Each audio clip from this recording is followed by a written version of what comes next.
Salut à toutes et tous, bienvenue sur la chaîne du connard, je suis Joseph Ali et ensemble on va faire les tops et les flops et mon coup de cœur du mois de juillet. Vamos!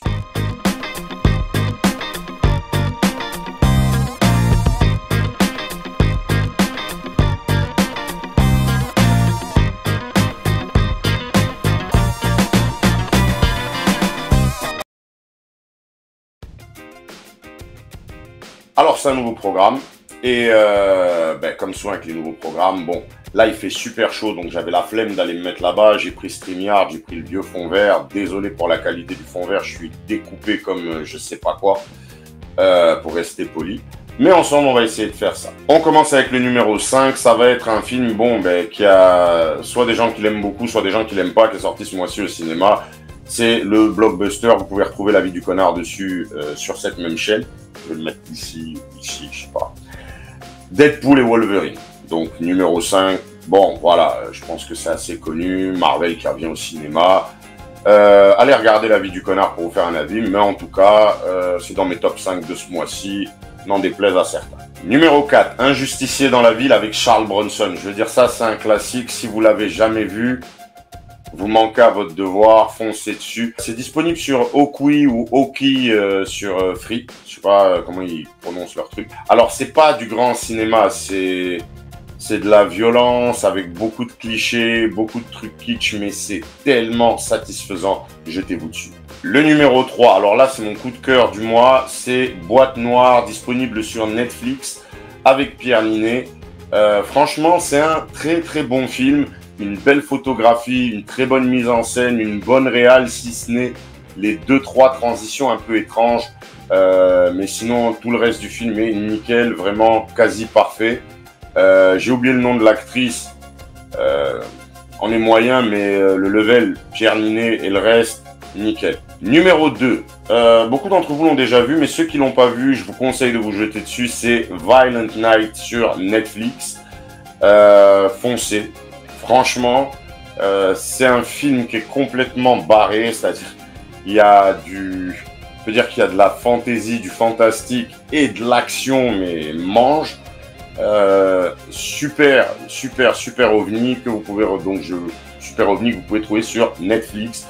Jetez-vous dessus, c'est vraiment pas mal. Et enfin, mon numéro 1 des tops de ce mois-ci, c'est une production française et que ce soit français ou pas, c'est un bon film. Beaucoup d'oseille, du grand spectacle. Le Comte de Monte Cristo. Donc, si vous l'avez encore en diffusion près de chez vous et que vous ne l'avez pas vu, jetez-vous dessus. C'est vraiment un excellent film. C'est du bon cinéma. Et normalement, je crois qu'on en a parlé dans un des lives. Donc, n'hésitez pas à regarder les autres programmes de la chaîne pour voir un petit peu les discussions qu'on a eues. Et sinon, voilà, jetez-vous dessus. Le Comte de Monte Cristo, Pierre Ninet encore, toujours au top. C'est mon gars sûr, mon acteur français numéro 1 pour moi, c'est lui. On en vient maintenant à la partie qui intéresse le plus certains et certaines. Les flops. Et les flops, il y en a 2 ce mois-ci, c'est mon top 2. Je vais éviter de faire des top 3 flops ou des flops 3. Ça va plutôt être des flops 2, parce que voilà. Le premier que je vais citer, c'est Security sur Netflix avec Antonio Banderas. Un film qui sert à rien, honnêtement, je vous le déconseille. Antonio Banderas qui a son Mr. Nobody ou son John Wick de 60 piges. Franchement, ça le fait pas. Ça le fait, mais pas du tout. Je me suis fait chier, mais royal. Scénario bateau et daubesque. Même Antonio Banderas, miskin, il n'est pas crédible. Voilà quoi, non, si jamais vous avez la suggestion, faites moins, jetez-le de là. Voilà. Ensuite, ça va être un film, en vrai, j'avais envie de les insulter. C'est-à-dire que j'avais même envie d'insulter leurs parents et leurs ancêtres, mais en fait, on va rester poli. C'est Marlowe, avec Liam Neeson sur Prime. J'ai rarement vu un niveau de médiocrité atteint à ce niveau, en fait. Comment dire? Moi, je suis un fan de ce genre-là, les films noirs, un petit peu comme ça, tous les Bogart à l'ancienne, Le Grand Sommeil, tous ces trucs-là, La Valse des Truands, mais là, et je dois avoir au moins 400 bouquins qui sont sur ce thème-là, le détective privé alcoolo, et qu'on prenne le modèle de ce style de détective, c'est-à-dire Marlowe, pour faire ça. C'est-à-dire, en fait, on a l'impression ils ont essayé de faire un truc qu'ils savent pas faire. Même au niveau de l'acting, il y a un mec comme Liam Neeson qui joue bien.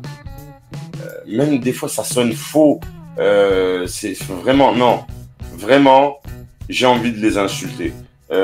Comment vous pouvez prendre un genre comme ça, comment prendre des références comme on voit les références, c'est-à-dire on voit que les mecs connaissent Chinatown.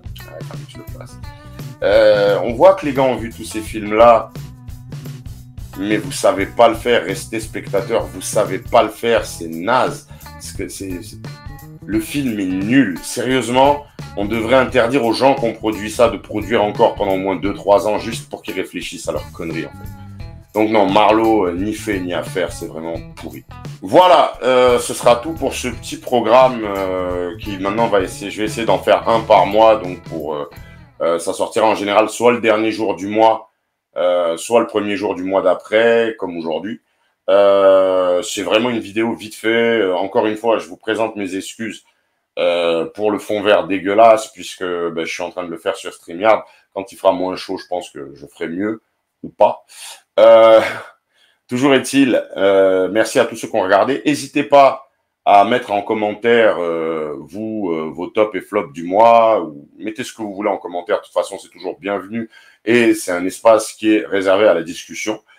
Abonnez-vous pour pas manquer les futurs contenus. Il y en a beaucoup sur la chaîne. N'hésitez pas à activer les notifications. Je suis pas du genre à polluer votre fil. Donc abonnez-vous, activez la cloche des notifs. Si vous avez envie de faire un don, faites un don. Les liens sont en description ou alors via le super chat ici même. Et n'hésitez pas à passer faire un tour samedi. On sera en live, le live à la con. C'est devenu un genre d'incontournable du YouTube Cinégame français. Passez, parlez de la chaîne autour de vous. Et puis sinon, prenez soin de vous. On se retrouve très très vite. D'ici là, take care. Cheers.